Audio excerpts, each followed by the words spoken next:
ଭାରତୀୟ ମଜଦୁର ସଂଘର ବ୍ଲକ ସମ୍ପାଦକଙ୍କର ଅକାଳ ବିୟୋଗ। ରାଇରଙ୍ଗପୁର 6/12/2025।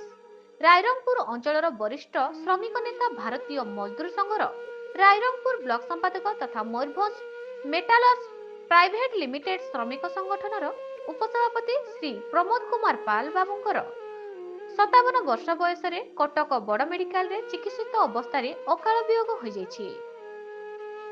ରାଇରଙ୍ଗପୁର ସହର ତଥା ମୟୂରଭଞ୍ଜ ଜିଲ୍ଲାର ବିଏମଏସର କର୍ମକର୍ତ୍ତା ତଥା ରାଜ୍ୟ ବିଏମଏସର ବରିଷ୍ଠ ଶ୍ରମିକ ନେତା ନିଗମାନନ୍ଦ ପଟ୍ଟନାୟକ, ଜିଲ୍ଲା ସମ୍ପାଦକ ବଧିରଞ୍ଜନ ମହାତ, ଅଙ୍ଗନାବାଡ଼ି ଜିଲ୍ଲା କର୍ମୀ ସଂଘର ଜିଲ୍ଲା ସମ୍ପାଦକା ମନୋରମା ବେହେରା, ଉପସଭାପତି ନେତ୍ରୀ ନୀଳାନ୍ଦ୍ରୀ ପାତ୍ର ତଥା ସହରର ବହୁ ବିଶିଷ୍ଟ ସାମ୍ବାଦିକ, ଓକିଲ ତଥା ବହୁ ବରିଷ୍ଠ ବ୍ୟକ୍ତିଙ୍କ ମଧ୍ୟରୁ ସୌରଭ ପଟ୍ଟନାୟକ, ପ୍ରଭାତ କୁମାର ପଟ୍ଟନାୟକ, ଗୋଲକ ବିହାରୀ ଆଚାର୍ଯ୍ୟ, ସର୍ବେଶ୍ୱର ମହାନ୍ତ, ପରେଶ କୁମାର ଗିରି, ବିଚିତ୍ରାନନ୍ଦ ପଟ୍ଟନାୟକ, ମନୋଜ ସୋନି, ଲଛମନ ଗିରି, ମନୋଜ ଦାସ, ପ୍ୟାରୀକୃଷ୍ଣ ସାହୁ ପ୍ରମୁଖ ବହୁ ବ୍ୟକ୍ତି ତାଙ୍କ ବାସଭବନକୁ ଯାଇ ଶେଷ ଦର୍ଶନ କରିଥିଲେ।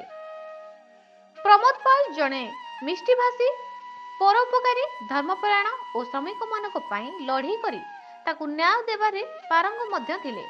ସେଥିପାଇଁ ସେ ଅଞ୍ଚଳବାସୀ ତାଙ୍କର ଅକାଳ ବିୟୋଗର ଜଣେ ଦକ୍ଷ ସଂଗଠନକୁ ହରାଇଛୁ ବୋଲି ଶ୍ରମିକ ନେତା ନିଗମାନନ୍ଦ ପଟ୍ଟନାୟକଙ୍କୁ ଦୃଢ଼ାନ୍ତ ପ୍ରକାଶ କରିଥିଲେ।